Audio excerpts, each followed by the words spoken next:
কুসুমের এ বাড়িতে বউ হিসেবে প্রথম দিনটাকে কুসুমকে সপাটে চড় মেরে এবার স্মরণীয় করে রাখলো ইন্দ্রাণী গাঙ্গুলি। হ্যাঁ বন্ধুরা, ভিডিওটা লাইভটি দেখতে থাকুন। যেই মুহূর্তে কিনা কুসুমের গৃহপ্রবেশ সম্পন্ন হয়, ঠিক তার পর মুহূর্তে কুসুম দৌড়ে গিয়ে যখন ওর দেবী মায়ের পায়ে পড়ে বলতে থাকে যে দেবী মা, আপনি আমার কথা বিশ্বাস করুন, আমি এই রকম নোংরা কর্মকাণ্ডের মধ্যে জড়াইনি নিজেকে, এবং তার থেকেও বড় কথা, আমার ঈশান সাহেবের সঙ্গে কোনো রকম কোনো সম্পর্ক ছিল না গোপনে, এবং কেনই বা আমার তার সঙ্গে গোপনে সম্পর্ক রাখার প্রয়োজন পড়বে আপনি বলুন না। আপনার কি সত্যি মনে হয় যে আমি এতটাই দুশ্চরিত্র যে আমি ঈশান সাহেবের সঙ্গে গোপনে এরকম নোংরা সম্পর্ক রাখবো? এবং এই সম্পর্কটা যদি আমাদের মধ্যে সত্যিই থাকতো, তাহলে কেউ না কেউ তো অবশ্যই এই সম্পর্ক সম্পর্কে কিছুটা হলেও আঁচ করতে পারতো। এই গোটা পরিবারের মধ্যে এতগুলো মানুষ থাকা সত্ত্বেও কেউ আমাদের ভালোবাসার কথা আন্দাজ করতে পারলো না, সেটা কী করে হতে পারে বলুন না দেবীমা। অন্যদিকে যখন ইন্দ্রাণী গাঙ্গুলি বলতে থাকে যে উঠে দাঁড়াও কুসুম, ঠিক সেই মুহূর্তে কুসুম উঠে দাঁড়ানো মাত্রই যখন ইন্দ্রাণী গাঙ্গুলি সপাটে কুসুমকে চড় মেরে বলতে থাকে যে এই চড়টা তোমার আজকে এই পরিবারে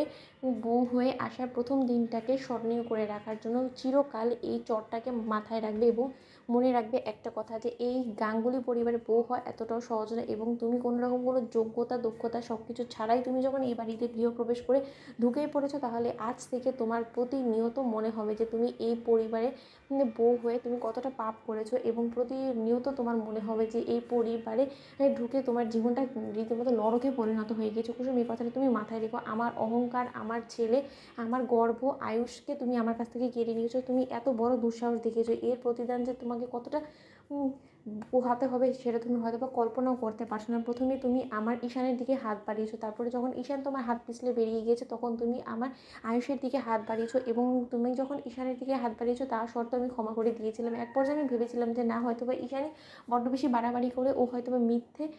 দায় চাপিয়ে তোমার উপরে ও বাঁচার চেষ্টা করছে, কিন্তু এখানে তো দেখতে পেলাম যে না, তুমি দু নৌকায় পা দিয়ে চলার চেষ্টা করেছো। কুসুম, তুমি এতটা দুশ্চরিত্র নোংরা প্রজাতির মেয়ে হতে পারো শঙ্করের মেয়ে হয়ে, সেটা আমার কল্পনার বাইরে ছিল,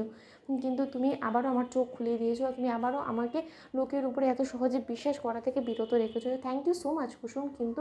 তোমাকে তার পাশাপাশি কংগ্রাচুলেট করতেও আমি একবারও পিছপা হব না, কারণ তুমি এই পরিবারের, তোমার স্বপ্ন ছিল যেটা, যে এই পরিবারে বউ হয়ে আসা, সেই স্বপ্নটা আফটার অল তুমি পূরণ করেছো কুসুম, কংগ্রাচুলেশনস ওয়ান্স অ্যাগেন।